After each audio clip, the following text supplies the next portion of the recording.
série que chama Desafiando Gigantes. A gente sabe que tudo que é bom na vida não é ladeira abaixo e sim montanha acima. Tudo que vale a pena requer esforço. E o que acontece é que no meio dessa jornada, alguns gigantes saem do meio do nada para te afrontar. E nós temos que entender que a afronta do gigante, essa intimidação, não é para que ela aconteça e faça você recuar, mas ela é um convite para que você enfrente o confronto e avance. Amém? Então, nessa série, nós começamos falando sobre a vida de José, que era o Zé do sonho, né, o Zé do desejo.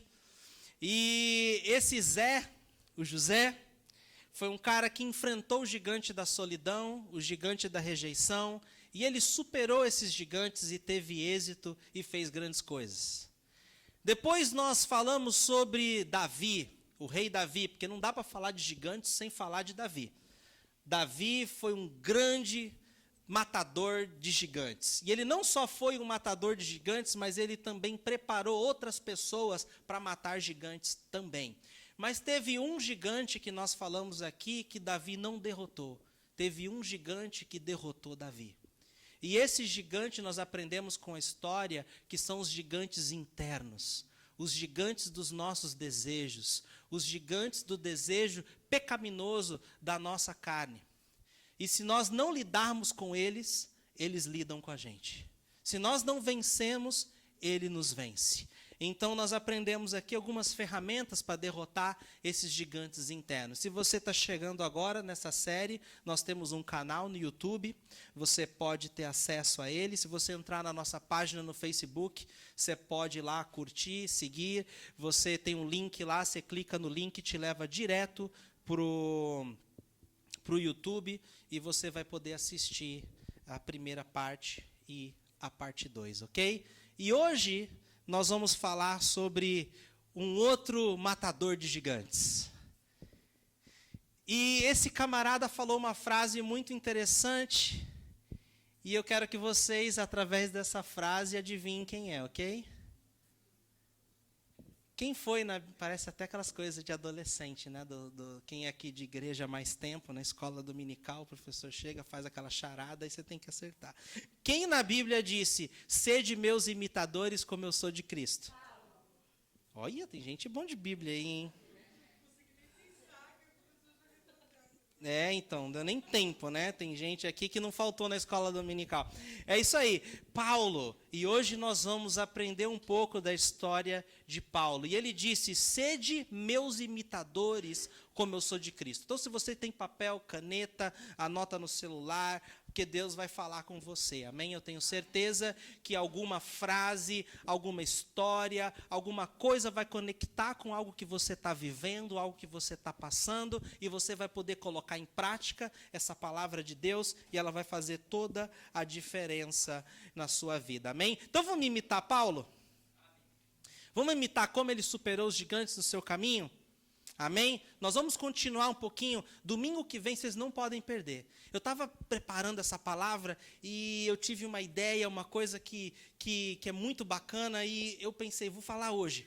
Aí o Espírito Santo falou, não, mas vai se estender, eu quero que você faça uma pregação inteira só em cima desse exemplo. Aí eu falei, então tá bom, não vai ser hoje, né? Porque eu já tinha preparado bastante coisa para hoje. Então domingo que vem vai ser top, você não pode perder, vai ser muito legal. Se você quer um culto lúdico e dinâmico, que o pastor vai suar na frente de vocês, pode vir, vai ser legal. Glória a Deus. Então, feche seus olhos, vamos orar. Querido Deus, Pai amado, nós queremos consagrar o momento da Tua palavra a Ti nessa noite. Pedimos, ó Deus, que o Teu Espírito Santo venha customizar cada frase, Senhor Deus, cada palavra falada aqui, a nossa necessidade, ao nosso coração, Pai. Nós queremos aprender de Ti. E eu peço, Pai, que cada mente, que cada coração esteja alerta nessa noite para receber algo do céu, Senhor Deus, para que haja um impacto na nossa vida e uma transformação, ó Deus. Em nome do Senhor Jesus, Senhor, toma conta dessa atmosfera da nossa mente, Senhor. Nós queremos, ó Pai, aprender de Ti, em nome de Jesus, amém. Amém? Bom, se você tem sua Bíblia aí, ou quiser acompanhar no telão, 1 Coríntios 16, 9. 1 Coríntios 16, versículo 9. Aqui é a carta de Paulo aos Coríntios e ele comenta aqui que porque se abriu para mim uma porta ampla e promissora. O que ele está querendo dizer aqui? Porque se abriu para mim uma porta ampla e promissora. Ele está falando aqui de oportunidades. E a sua vida, a minha vida, acompanha oportunidades. Portas vão se abrir para você. Algumas de Deus, outras não. Você precisa de discernimento para saber qual é a de Deus, qual não é. Mas essa aqui é de Deus. Essa porta aqui foi Deus que abriu para Paulo. Mas olha o que diz na sequência. Onde há muitos adversários. Não é porque a porta é de Deus que não vai ter adversário. Na verdade, é até estranho. Você pode até questionar, se você pegar uma oportunidade de Deus para a sua vida e não encontrar nenhum adversário no caminho, talvez não seja de Deus. Nós vimos hoje, no batismo, a luta que foi para algumas pessoas estarem lá. Um passou mal, outro, a filha passou mal, o outro passou mal na hora do batismo, mas a gente sabe que é mesmo uma luta espiritual. Gigantes sempre vão querer se levantar contra nós. Eles sempre vão estar entre nós e o nosso casamento feliz, entre nós e a nossa melhor versão de nós mesmos. Eles sempre vão querer se levantar entre nós e a nossa libertação, porque eles se levantaram, eles estavam lá presentes na terra prometida, que Deus tinha prometido para o seu povo. Eles tinham que ser enfrentados, eles tinham que ser confrontados, eles tinham que ser derrotados. E a mesma vitória que Deus deu para os seus servos na Bíblia, que deu para o seu servo Paulo, Ele também dará para mim e para você, amém? Então, oportunidades, elas vêm com adversários, e alguns desses adversários serão gigantes. Mas Deus nos dá capacidade para vencê-los, amém? Aleluia. Bom, um dos objetivos desses gigantes é fazer que as suas frustrações falem mais alto do que as promessas de Deus. Eles tentam fazer com que as frustrações, as suas experiências que não deram certo, os seus tropeços, falem mais alto do que as promessas de Deus, porque ele quer que você desista da promessa de Deus. Mas nós não somos daqueles que tropeçam e desistam, amém? A gente é daqueles que tropeçam e se levanta de novo. E se tropeçar de novo, nós vamos nos levantar de novo. E se tropeçar de novo, nós vamos se levantar de novo. Amém? Eu quero que você se torne um matador de gigante. Glória a Deus. Vamos ver um pouquinho dos gigantes que Paulo enfrentou. Bom, quem foi Paulo? Na verdade, antes de ele ser Paulo, o nome dele era Saulo. Saulo. Saulo, qual era a cidade que ele veio? Tarso, Saulo de Tarso. Tá, interessante que a cidade de Tarso era uma cidade famosa, era uma cidade que era conhecida no mundo daquela época. Era uma cidade como se fosse Alexandria, como se fosse... É uma cidade romana de porte. E essa cidade de Tarso... As pessoas sabiam, como se fosse hoje você falar, de onde você veio? Eu vim de Hollywood. Todo mundo sabe de Hollywood. Nossa, você veio de Hollywood, você deve ser alguém importante, né? Você deve trabalhar com filme, né? Então, assim, é a mesma coisa. Quando Saulo chegava, eu sou de Tarso, todo mundo sabia da onde Saulo vinha, ok? Não era de nenhum lugar insignificante. Então, por ser uma cidade romana, Saulo era um cidadão romano. E o cidadão romano, naquela época, tinha certos privilégios. Porque Roma tinha conquistado diversos povoados. Então, se você era romano, você estava por cima da carne seca. Ok? Então, além de cidadão romano, ele era judeu. E além de judeu, ele era fariseu. E fariseu eram os mestres da lei. Fariseu era aqueles camarada que decorava todos os livros que foram escritos por Moisés. O Pentateuco, 5 livros.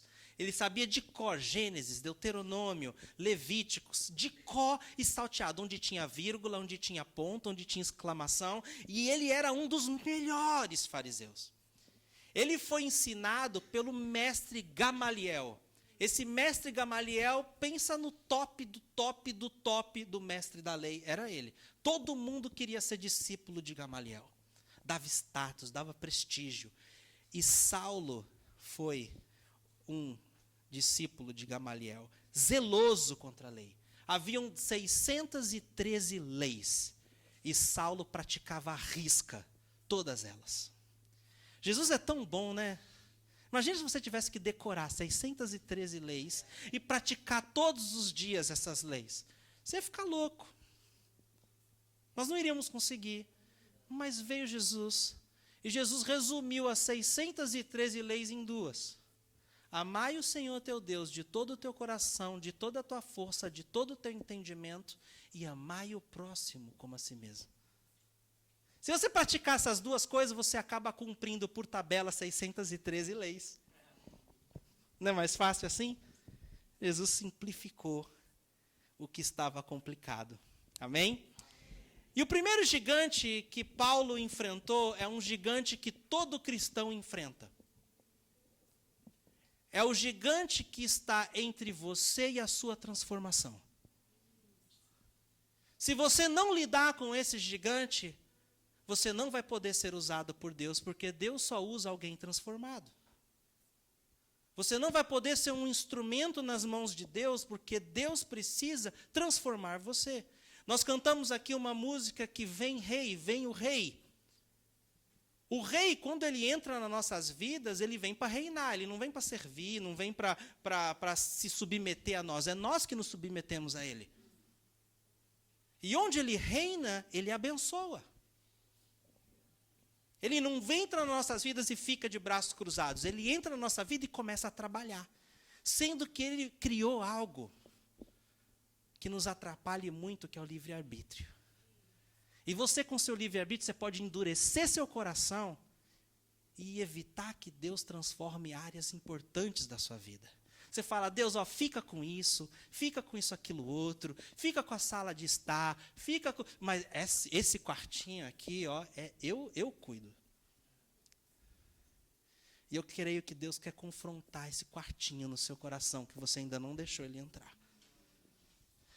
O que nós vamos aprender com Paulo? Muita gente tem dificuldade para ser transformado porque não se entrega a Deus por completo. Então, Paulo foi um cara extremamente interessante porque ele foi transformado por completo. Ele não ficou se debatendo com Deus, ele não ficou resistindo à mão de Deus, ele simplesmente teve um encontro com Jesus e se entregou por completo. E olha como Deus o confrontou. É interessante essa história. Ele viu que ele simplesmente estava equivocado, que as verdades dele não eram as verdades de Deus. Ele reconheceu tudo isso e decidiu mudar de vida e fez tudo aquilo que Deus falou para ele fazer. Amém? Então, Paulo foi um dos maiores exemplos de transformação na Bíblia. Ele até superou esse gigante com certa facilidade, muito diferente de outros. Pedro, né, foi um cara complicado, né? E aí, depois de andar com Jesus, muito tempo que ele realmente caiu a ficha. Né? Ele até negou Jesus 3 vezes, só foi cair a ficha depois disso. E aí ele mudou e teve uma transformação milagrosa. Um outro cara que teve uma transformação interessante foi Zaqueu. Zaqueu foi atrás de Jesus. Quando ele ficou sabendo que Jesus ia passar na cidade dele, perto da casa dele, ele subiu numa árvore que ele era de baixa estatura, para ele poder ver Jesus. Então ele foi praticamente atrás de Jesus. Quando Jesus viu, olhando para o horizonte, viu um cara na árvore, Jesus foi lá, Zaqueu, desce, quero jantar na tua casa. Zaqueu foi transformado. Agora, Paulo não estava procurando Jesus. Paulo, ele estava perseguindo Jesus. Ele não estava querendo encontrar Jesus para encontrar propósito. Ele não estava querendo obter cura de Jesus, como muitos queriam. Ele estava perseguindo Jesus, perseguindo o povo de Deus. Mas Jesus estava procurando por Paulo, amém? Olha lá, 2 Coríntios 5,17. O que diz? Portanto, se alguém está em Cristo, é nova criação. As coisas antigas já? E eis que surgiram coisas? Paulo viveu isso por inteiro na sua vida. E você, quais são as áreas que precisam ser transformadas? Ao longo desse culto, eu creio que o Espírito Santo vai levantar essas áreas dentro de você. E eu quero que você anote essa área e você coloque isso diante de Deus. No final do culto, nós vamos fazer uma oração e você vai entregar isso para Deus, amém? Então, Paulo começou a sua jornada com Deus com um encontro radical. Eu creio que nenhum de nós teve um encontro tão radical quanto Paulo. Eu tive um encontro fantástico com Deus. Eu cresci nos caminhos do Senhor, mas me desviei com 15 anos, fiquei desviado muitos anos. E quando eu voltei para a casa de Deus, eu ouvi a voz de Deus.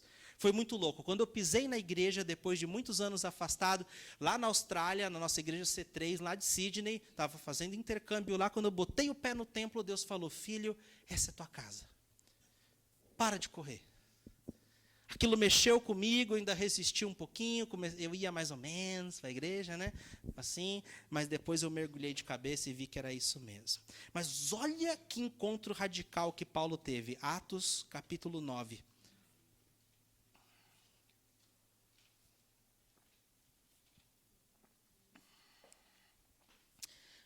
Versículo 1. Enquanto isso, Saulo ainda respirava ameaças de morte contra os discípulos do Senhor. Dirigindo-se ao sumo sacerdote, pediu-lhe cartas para as sinagogas de Damasco, de maneira que, caso encontrasse ali homens ou mulheres que pertencessem ao caminho, pudesse levá-los presos para Jerusalém. Em sua viagem, quando se aproximava de Damasco, de repente, brilhou ao seu redor uma luz vinda do céu. Ele caiu por terra e ouviu uma voz que lhe dizia: Saulo, Saulo, por que você me persegue? Saulo perguntou: quem és tu, Senhor? Ele respondeu: eu sou Jesus, a quem você persegue. Levante-se, entre na cidade e alguém lhe dirá o que você deve fazer. Os homens que viajavam com Saulo pararam emudecidos, ouviram a voz, mas não viram ninguém. Saulo levantou-se do chão e, abrindo os olhos, não conseguia ver nada. E os homens o levaram pela mão até Damasco. Por 3 dias ele esteve cego, não comeu e nem bebeu. Olha que interessante que o objetivo de Paulo ir a Damasco era pegar os cristãos em cultos como esse, pegá-los do culto e levá-los para a prisão. Então imagina se Saulo tivesse indo para Santos ao invés de Damasco naquela época. Ele ia vir com uma comitiva ali de soldados, ele ia entrar aqui, pegar a gente, ia ser um alvoroço, lançar a gente no camburão e levar para a cadeia. No meio do culto. E era isso que ele estava disposto a fazer. E Damasco ficava 6 dias de viagem de Jerusalém. O cara estava com sangue nos olhos ou não estava? O cara que está disposto a viajar 6 dias, mano. Nossa, eu não tenho coragem de pegar o ônibus de 3 dias para o Nordeste. O cara estava disposto a fazer uma viagem de 6 dias a pé. Então você vê que ele estava com sangue nos olhos. Mas o que a gente pode aprender? No meio do caminho, Jesus entrou em cena. Eu acredito que o povo estava orando por ele. Não é possível. O povo ficou sabendo, está vindo Saulo aí. Saulo é aquele cara que consentiu com a morte de Estevão. Estevão foi um discípulo que foi apedrejado, morreu ali pelos religiosos da época. Paulo estava lá, Saulo estava lá, ele consentiu com aquela morte, ele votou a favor da condenação daquele homem. Então a galera estava desesperada. Eu acredito que o povo estava orando, Deus nos livra desse homem. A oração foi ouvida. Saulo, no meio do caminho, Jesus aparece. De uma forma radical. Agora, um fato interessante. Sabe que horas que era? 12:00. Não era de noite. A luz de Deus é tão forte que a luz do sol é fichinha. A luz de Jesus, quando brilhou diante de Paulo, fez com que ele ficasse cego. Fez com que a reação dele fosse se lançar ao chão de temor e medo. E aí Jesus fala com ele, 2 vezes chama pelo nome, Saulo, Saulo, por que me persegue? Não foi de um modo zangado, não foi do modo, Saulo, Saulo, você, seu mané, você não sabe o que você está fazendo da vida, seu idiota. Não foi nenhum desse jeito. Olha como, não interessa o caminho que você tem trilhado, se é ruim, se você tem feito coisas erradas na sua vida, ele chama você pelo teu nome e repete 2 vezes. Para com isso. Deixa eu te ajudar. Então, da mesma forma que Saulo, não estava procurando por Deus, eu também, quando eu fui morar na Austrália, eu não estava procurando por Deus. Eu queria pegar onda, aprender inglês e fazer bagunça. Mas Deus estava procurando por mim. E Deus está procurando por nós, por você. Então, uma coisa que a gente pode aprender nessa conversão de Saulo é que você precisa ver Jesus com seus próprios olhos. Se alguém te convidar, olha, falar de Jesus para você, a pessoa ela pode até concordar, acreditar, gostar, ela vai se tornar uma convencida. Eu estou convencido que Jesus é o mestre, Jesus é o caminho, Jesus é o Salvador. Mas quando você vê com seus olhos, quando você experimenta Jesus com a sua vida, tudo tem que mudar. Porque você não mais ouviu falar, você teve uma experiência. Experiências com Deus marcam. Mas eu conheço gente que teve experiências com Deus e mesmo assim ignoram. Mesmo assim andam longe dele. Então, experiências em si não são suficientes, mas você tem que entender que ouvir falar muito menos. Porque não dá para você ter fé por tabela. Não dá para você crer por tabela. Basta alguma pessoa chegar com um argumento mais convincente, ela deixa de crer em Jesus e vai crer em outra coisa. Mas quando ela tem uma experiência, você pode falar o argumento que quiser. Olha, eu tive uma experiência com Deus, isso você não tira de mim. E Saulo teve essa experiência. E que experiência que ele teve. Amém? Outra coisa que a gente pode aprender aqui é que ninguém é difícil demais para Jesus alcançar.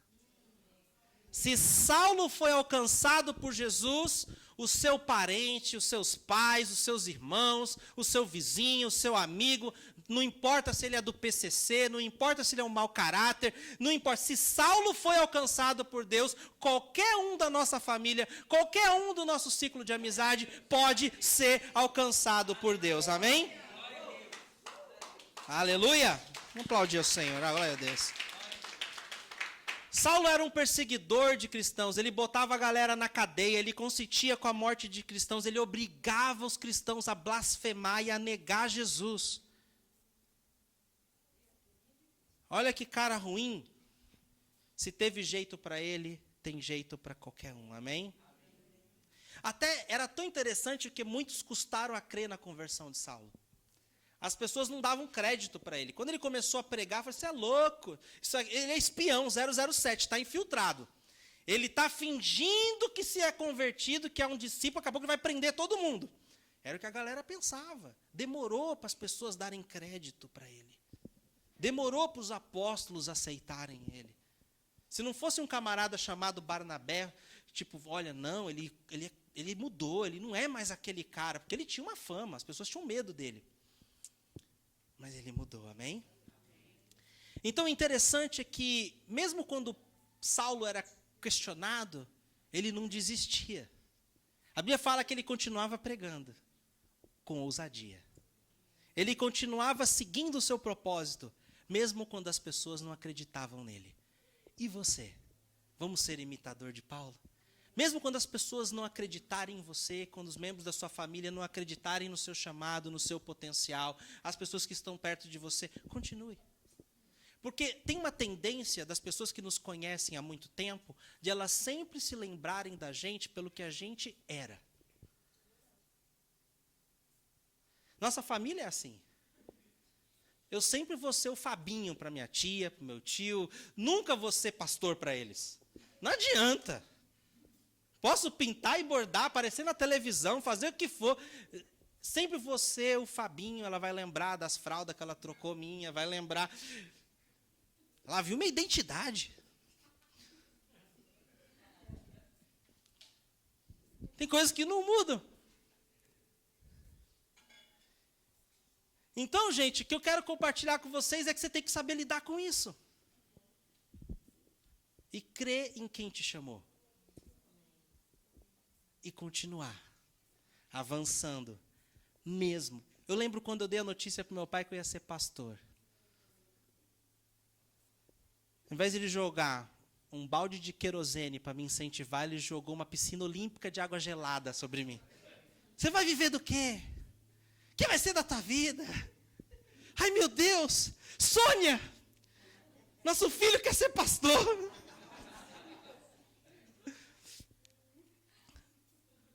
Mas você tem que ter suas convicções e seguir em frente.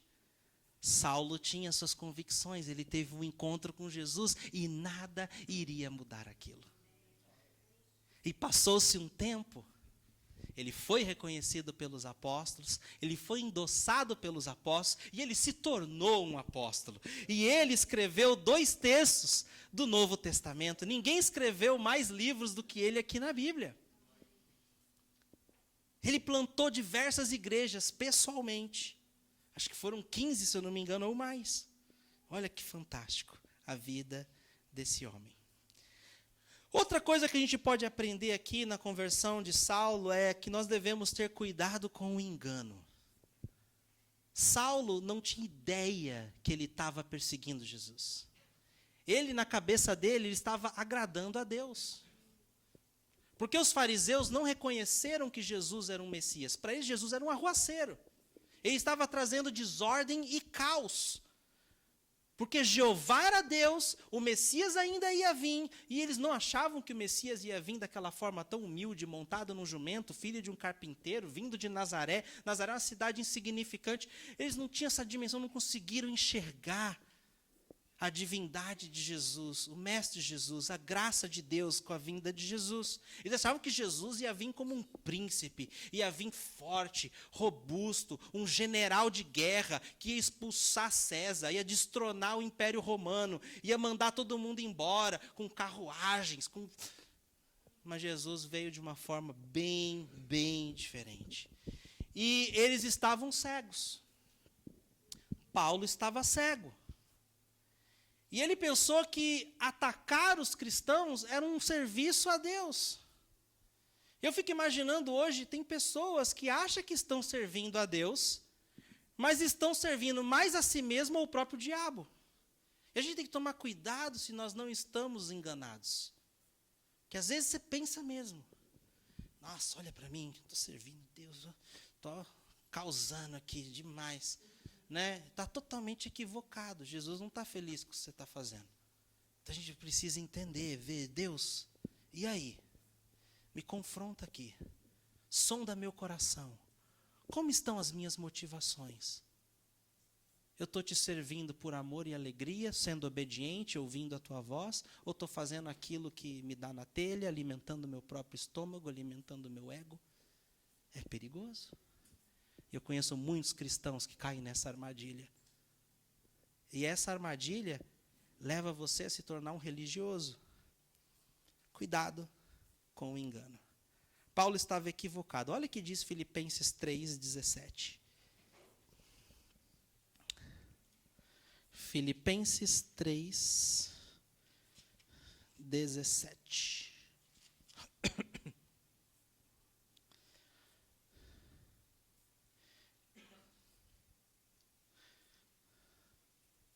Diz assim: irmãos, sigam unido o meu exemplo e observem os que vivem de acordo com o padrão que lhes apresentamos.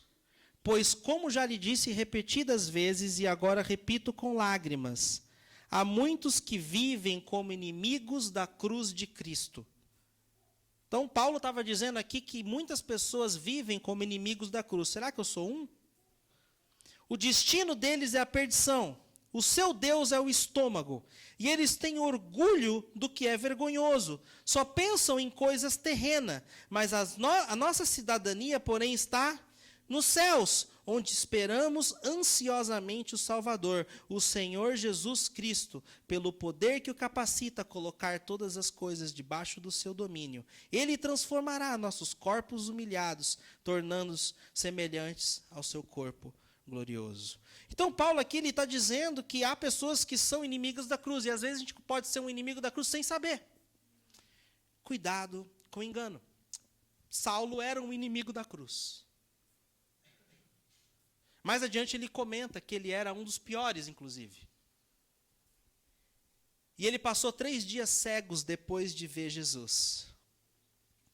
Muita coisa aconteceu nesses 3 dias.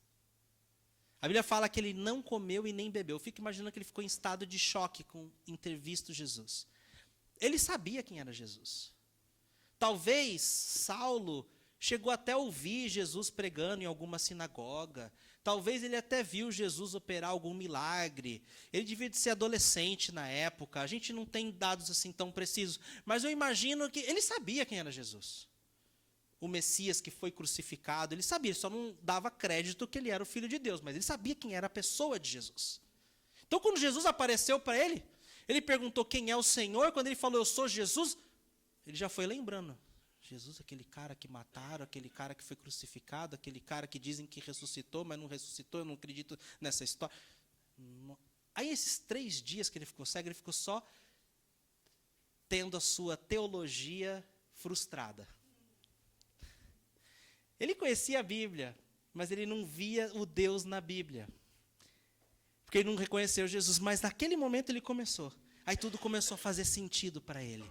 Ele começou a lembrar dos versículos do Pentateuco. Ele começou a lembrar do livro do profeta Isaías, que falava da vinda do Messias. Tudo começou a fazer sentido. E a cegueira espiritual que ele vivia acabou. Quando Deus levantou um homem chamado Ananias, que foi orar por ele, quando ele orou por ele, a Bíblia fala que escamas caíram dos olhos dele e ele foi batizado com o Espírito Santo. Paulo ele foi transformado em 3 áreas que a gente consegue ver bem claro. Ele de perturbador se transformou em encorajador. Eu estou fazendo um estudo no livro de Atos agora, e eu estou fascinado com quantas vezes a palavra encorajar aparece lá. Paulo, agora, ele toda hora falava, precisamos encorajar os irmãos na Macedônia. Vamos passar por tal cidade para encorajar os irmãos. Vamos encorajar os irmãos lá de não sei de onde. Então, você vê essa palavra encorajar. E o que ele fazia antes era perturbar. E ele se tornou de um perturbador a um encorajador. Outra transformação que teve na vida dele era um destruidor da igreja. Ele destruía a igreja, ele dividia a igreja, ele causava. E ele se tornou um construtor de igreja. Olha o que Deus faz. Ele era um perseguidor. E de perseguidor, ele passou a ser perseguido. Esse é um dos gigantes que todos nós temos que aprender a lidar, que é o gigante da perseguição. Mas antes de nós falarmos do gigante da perseguição, eu quero entrar no gigante da religiosidade. Que esse é um gigante que, por 3 dias, Saulo teve que derrotar. E ele derrotou. Senão as escamas não tinham caído dos olhos dele e ele tinha continuado cego. Mas porque ele destruiu o gigante da religiosidade dentro dele, nesses 3 dias, ele pôde ver de novo. E ele viu como uma nova vida e com os novos olhos. Esse gigante te impede de ver Jesus. Os fariseus não viam Jesus por causa do tamanho da religiosidade dele. Ele tem uma influência na nossa vida que, se nós permitir, a gente fica amigo dele.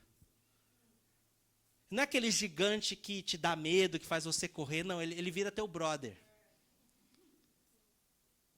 Você senta na mesa com ele, você come com ele, você curte ele, você joga xadrez com ele, joga baralho com ele. Né? Você fica brother do gigante da religiosidade. E ele fica bem na frente entre você e o verdadeiro Jesus, e você não enxerga Jesus. Você acha que está abafando. Você acha que você está andando com Jesus, mas na verdade você está bem longe. É isso que esse gigante faz você, ele te engana. E Paulo era um cara que tirou nota 10 com honras em religiosidade. Ele era cheio de conhecimento e ao mesmo tempo cheio de cegueira. Cheio de conhecimento e ao mesmo tempo nenhum relacionamento. E hoje a gente esbarra por pessoas que vão na igreja que estão cheias de conhecimento.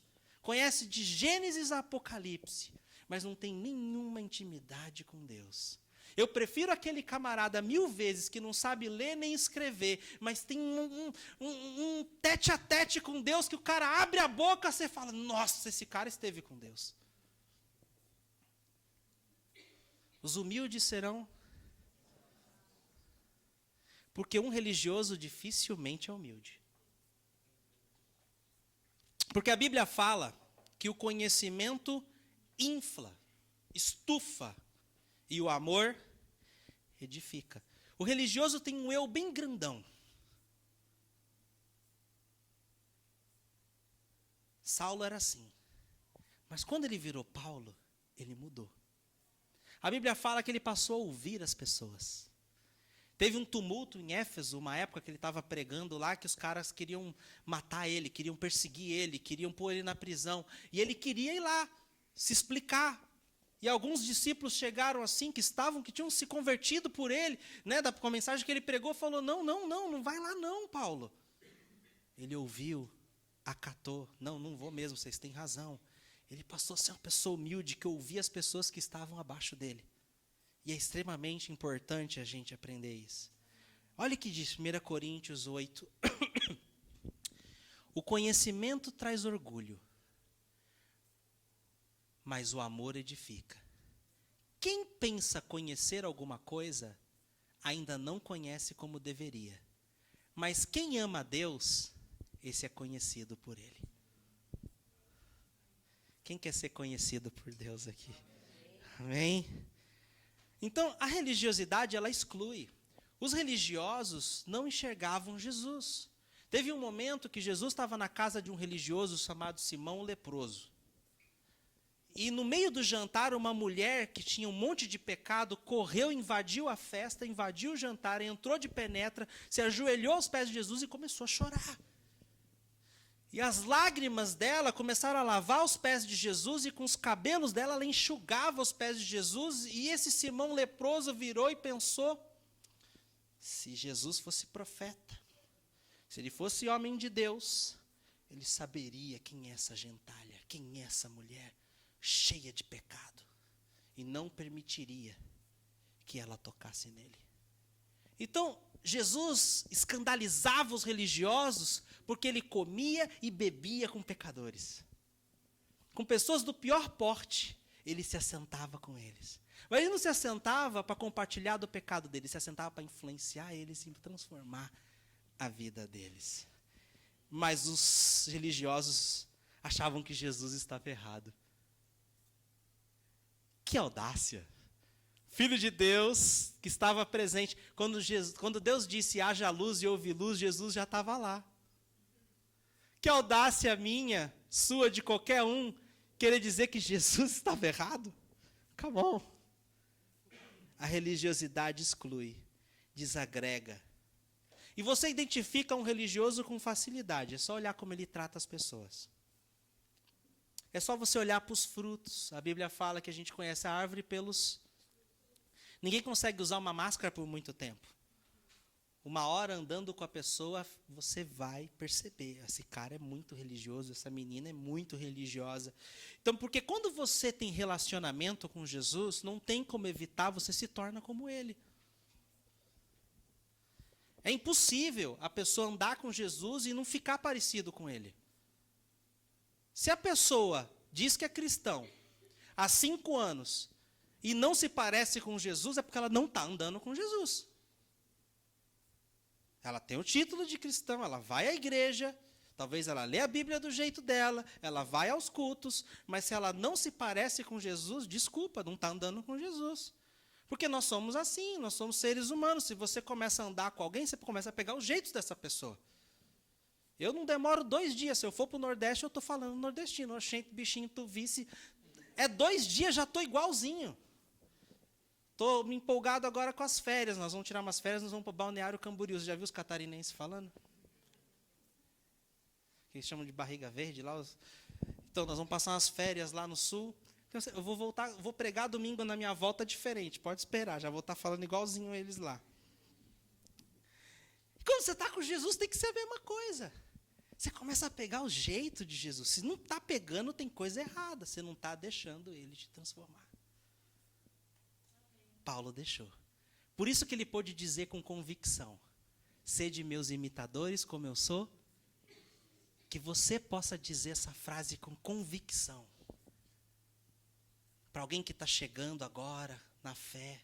Olha, me imita, porque eu estou imitando Jesus. Talvez você não tenha intimidade com Jesus ainda, mas segue meus passos aqui que você vai chegar lá. É assim que se faz. E você mostra com exemplos. A forma que você trata seu marido, a forma que você trata a sua esposa, a forma que você lida com seus filhos, a forma que você trata os seus pais, tudo isso reflete quão próximo de Jesus você está. O religioso, eu ouvi uma frase que diz assim, né? Ele usa a palavra de Deus para os seus próprios interesses. Olha o que Paulo fala sobre a religiosidade. Filipenses 3:4. Vamos lá. Filipenses 3:4.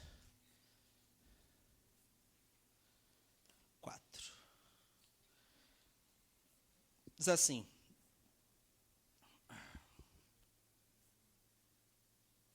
embora eu mesmo tivesse razões para tal confiança, se alguém pensa que tem razões para confiar na carne, eu ainda mais, circuncidado no 8º dia de vida, pertencente ao povo de Israel, à tribo de Benjamim, verdadeiro hebreu, quanto à lei, fariseu, quanto ao zelo, perseguidor da igreja, quanto à justiça que há na lei, irrepreensível. Mas o que para mim era lucro, passei a considerar como perda, por causa de Cristo. Mais do que isso, considero tudo como perda, comparado com a suprema grandeza do conhecimento de Cristo Jesus. Então, o conhecimento de Jesus acontece como? Relacionamento. Quando você tem relacionamento com Jesus, você começa a conhecer Jesus. Meu Senhor, por quem perdi todas as coisas, eu as considero como, pode falar isso na igreja? Como cocô, como bosta, merda, esterco. Eu considero como esterco para poder ganhar Cristo. O que ele está falando aqui? Eu considero a religiosidade um esterco. Tudo que eu era, tudo que eu praticava, tudo que eu fazia é um esterco. Ele não está falando de conhecer a palavra. Isso é bom, você precisa conhecer a palavra, mas com a atitude correta, com o coração correto. Porque a forma que ele se apresentava para a sociedade, a forma que ele vivia, ele considerava tudo aquilo que ele tinha esterco. E a ser encontrado por ele, não tenho a minha própria justiça que procede da lei, mas a que vem mediante a fé em Cristo. A justiça que procede de Deus e se baseia na fé. Quero conhecer Cristo, o poder da sua... Nossa, olha o que ele fala. Eu quero conhecer Cristo. O cara que teve encontro, viu Jesus, fala assim, eu nunca vi Jesus. Olha a humildade que estava no coração desse homem. Eu quero conhecer Cristo mais. O poder da sua ressurreição, a participação dos seus sofrimentos, tornando-me com ele, com ele em sua morte, para que de alguma forma alcançar a ressurreição dos mortos. Que fascinante. Paulo percebeu que Jesus não é uma religião, mas uma pessoa com quem você pode e deve se relacionar, amém? Paulo enfrentou um outro gigante, esse ele acabou em 3 dias, derrotou. Caiu as escamas dos seus olhos, ele passou a se relacionar com Jesus e derrotou o gigante da religiosidade. Aí veio o gigante da perseguição. Jesus nunca blefou. Nunca falou, vem, me siga, que sua vida será um mar de rosas. Pelo contrário, ele disse, no mundo tereis muitas aflições, mas tenha bom ânimo, porque eu venci o mundo. Paulo, em Atos 14, ele foi apedrejado. Já tacaram pedra em você? Um monte. Tacaram um monte de pedra. Paralelepípedo, pedra grande, que machuca. Pensaram que Paulo tinha morrido, pegaram ele pelo braço e arrastaram para fora da cidade. Olha que louco. Paulo esperou todo mundo sair, depois ele se levantou e saiu andando, glória a Deus. Em nenhum momento a Bíblia fala que ele saiu, ele se levantou e falou: nossa, é isso que eu ganho, Deus. Caramba, larguei minha vida boa lá, saí de Tarso, saí da minha glória, não sei o que lá, agora estou aqui te servindo, é isso que eu ganho sendo apedrejado? A Bíblia fala que ele saiu da cidade que ele foi apedrejado, que eu acho que, se não me engano, chama Listra, e foi para a próxima, que chama Derbe.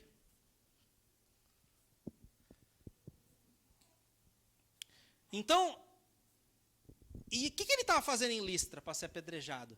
Curando enfermos, pregando a palavra. E é isso que eu ganho, Deus? Em nenhum momento ele agiu assim. Paulo, em outro momento, 2 capítulos depois, no capítulo 16, ele foi preso. Antes de ser preso, ele foi açoitado. Tiraram a roupa dele, do amigo companheiro de viagem dele, chamado Silas, e deram-lhe chicotada. Açoites. Depois jogaram eles na prisão.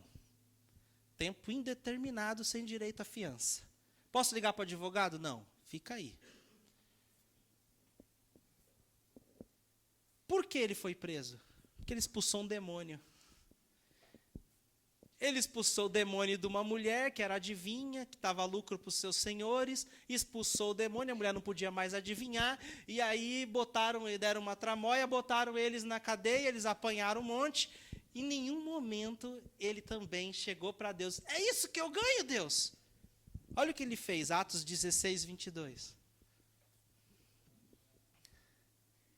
A multidão ajuntou-se contra Paulo e Silas, e os magistrados ordenaram que eles tirassem suas roupas e fossem açoitados. Depois de serem severamente açoitados, foram lançados na prisão. O carcereiro recebeu instrução para vigiá-los com cuidado. Tendo recebido tais ordens, ele o lançou no cárcere interior e prendeu os pés no tronco. Então, além de preso, estava com os pés presos no tronco ainda. Por volta da meia-noite, Paulo e Silas estavam reclamando, brigando com Deus e falando: que injustiça! O que está escrito ali? Eles estavam e cantando hinos a Deus. A Bíblia fala que os presos estavam ouvindo, de repente houve um terremoto, o negócio que estava preso no tronco abriu, eles saíram da cadeia, foram libertos por causa da atitude deles. Tem gente que permanece preso porque fica reclamando. Por muito menos, a gente reclama. Às vezes nem é uma perseguição. Às vezes é apenas situação da vida, algo que não deu certo, que é como a gente gostaria, não foi do jeito que eu queria. Já fica reclamando. Deus, que negócio, hein? Nós tínhamos uma faxineira lá em casa, uns anos atrás, que ela era assim. Só luta na minha vida.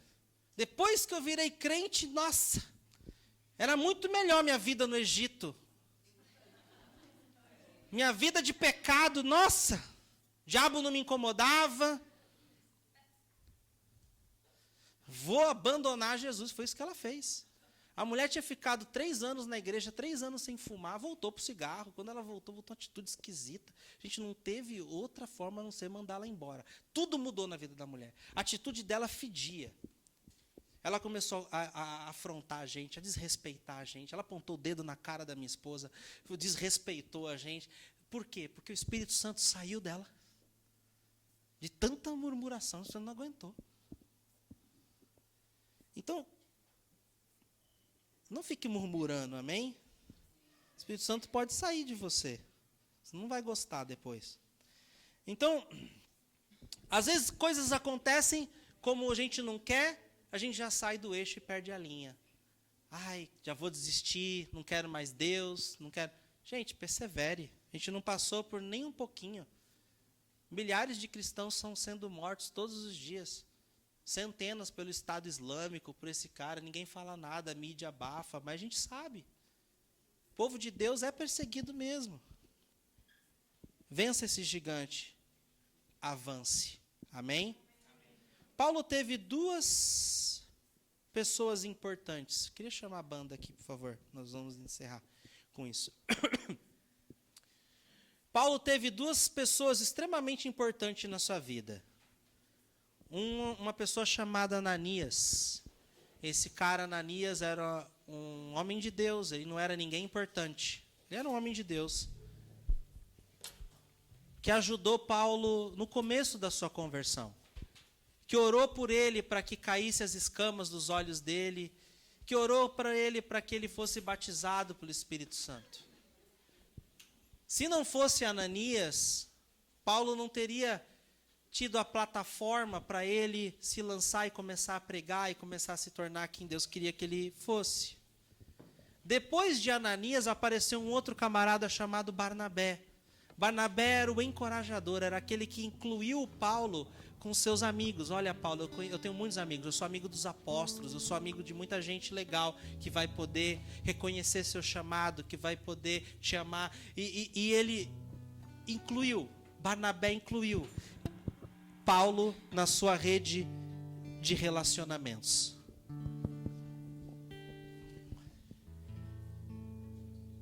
Nesse treinamento que nós vamos ter, Somos Todos Boas-Vindas, ele vai te ajudar você a entender e a ser mais intencional, a ser um Ananias e um Barnabé para a vida de alguém, amém?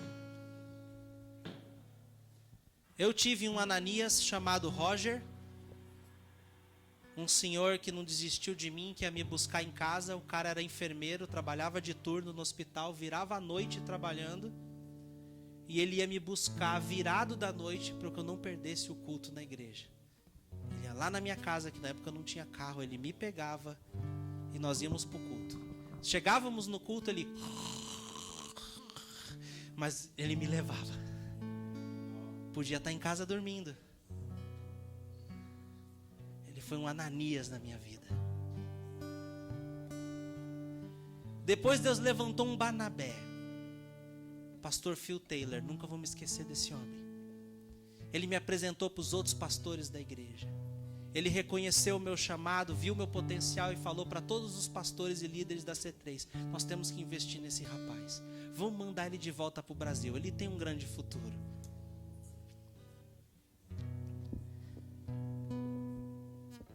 E eu tenho que ser Ananias e Barnabé para as pessoas.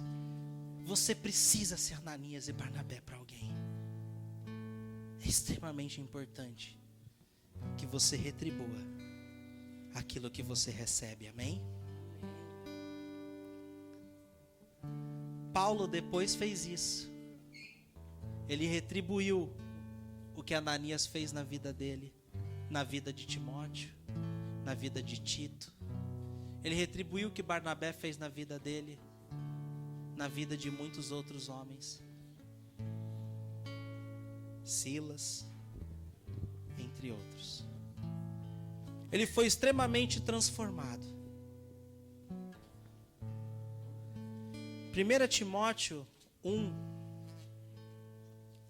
diz que dou graças ao Cristo Jesus, nosso Senhor, que me deu forças e me considerou fiel, designando-me para o ministério.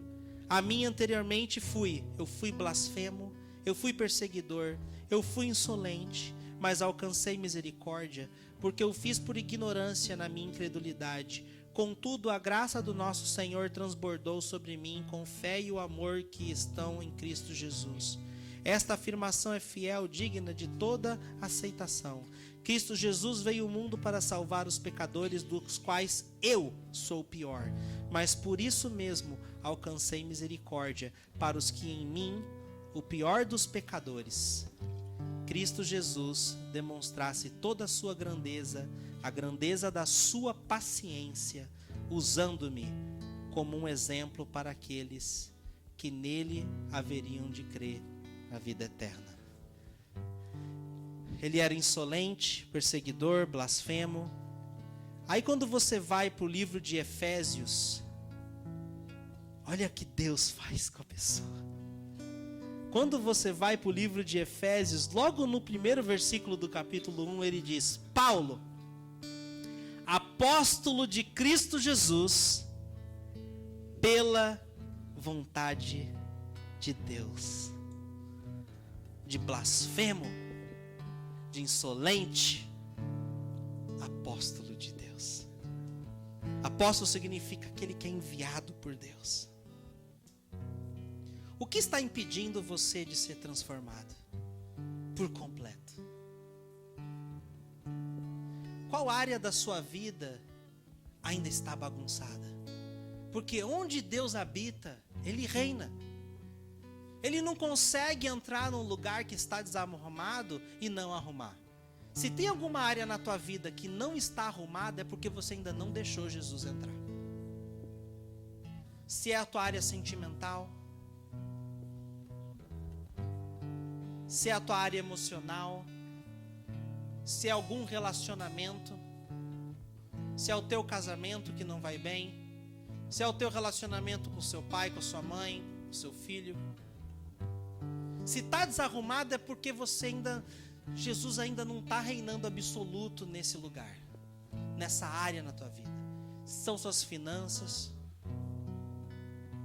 porque onde Ele habita, Ele reina, onde Ele reina, Ele abençoa. O que você tem resistido de entregar para Jesus? Você ficou amigo de algum gigante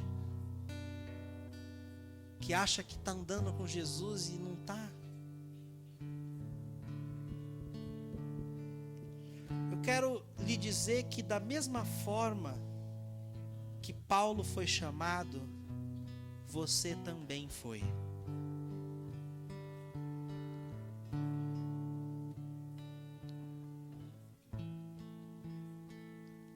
Gálatas 1,15 diz: Deus me separou desde o ventre materno e me chamou por sua graça. Aqui é Paulo falando. Mesmo quando ele caminhava errante, Deus já tinha chamado ele desde o ventre. E eu digo, você está aqui é porque Deus te chamou desde o ventre de sua mãe. Senão você não estaria aqui, estaria em outro lugar. Você tem um chamado. Você tem promessa. Quais são os gigantes que estão entre você e as promessas de Deus para sua vida? Vamos lidar com eles hoje. Qual área da sua vida precisa ser transformada? Eu creio que o Espírito Santo está te mostrando agora. Nós vamos cantar aquela música mais uma vez.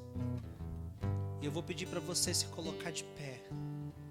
E você vai entregar essa área da tua vida para Jesus hoje. Se você quiser ver mudança.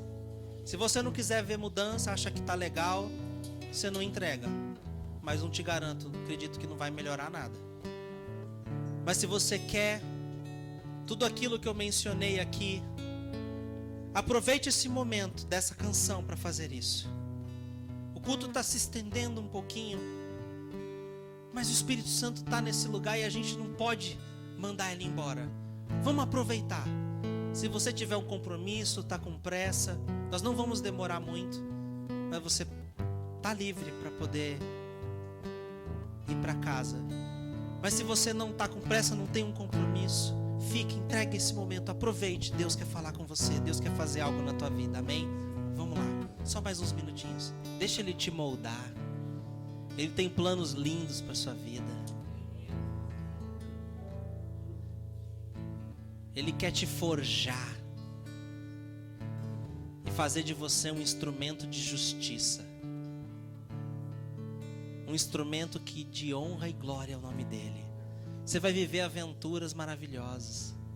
Você vai ter histórias para contar e não histórias para invejar. Isso é maravilhoso, amém? Vamos dar uma salva de palmas para Jesus.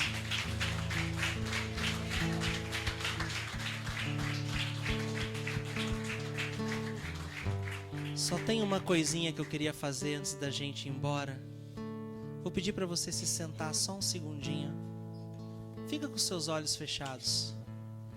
Eu queria dar oportunidade, se existe alguém aqui que ainda não entregou a sua vida a Jesus, que ainda não teve um encontro com Jesus. Talvez você já ouviu falar de Jesus, um membro da sua família segue Jesus, mas você ainda não se rendeu a Ele. É uma oração que te leva a isso. E eu queria orar com você antes de você ir embora. E eu vou pedir para você levantar sua mão, se você gostaria de orar comigo. Amém? Já vi sua mão. Mais alguém? Amém? Já vi sua mão. Mais alguém?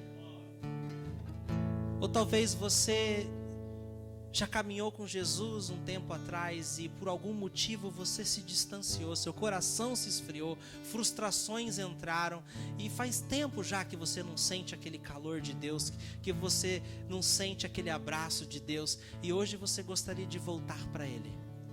Sabe que quando você anda em direção a Deus, Ele corre na sua direção? Foi isso que Ele disse na parábola do filho pródigo. O filho andava, o pai corria. E se você quer voltar para Jesus hoje, eu queria também orar por você. Há alguém aqui que gostaria de fazer isso? Se você sente amém, já vi sua mão. Amém, já vi sua mão. Mais alguém? Amém, já vi sua mão. Nós vamos fazer uma oração, mas como nós somos uma família, nós vamos orar todos juntos, tudo bem? Você que levantou a mão, vou pedir para que você dê um passo de coragem, vem aqui na frente rapidinho, nós vamos orar junto, pode vir, vem. Vocês que levantaram a mão, todo mundo, por favor. Nós vamos encerrar com uma oração, todo mundo de pé, por favor.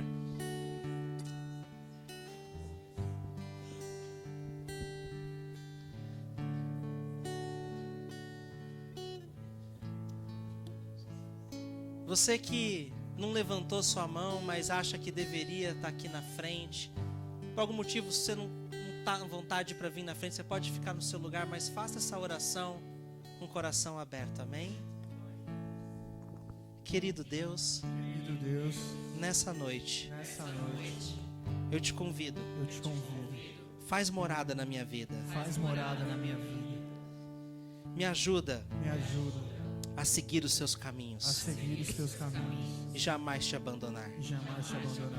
Escreve o meu nome no livro da vida, e me enche com teu Espírito. Eu lhe peço perdão por tudo que eu fiz de errado, e eu quero viver agora tudo novo contigo. Em nome de Jesus. Amém. Amém.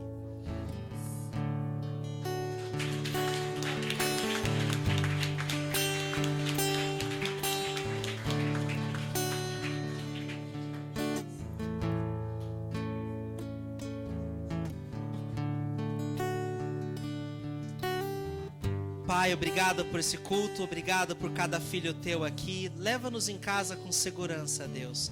Nós queremos, ó Pai, uma semana cheia da tua presença. Em nome de Jesus. Amém. Deus abençoe vocês. Tenham uma semana maravilhosa.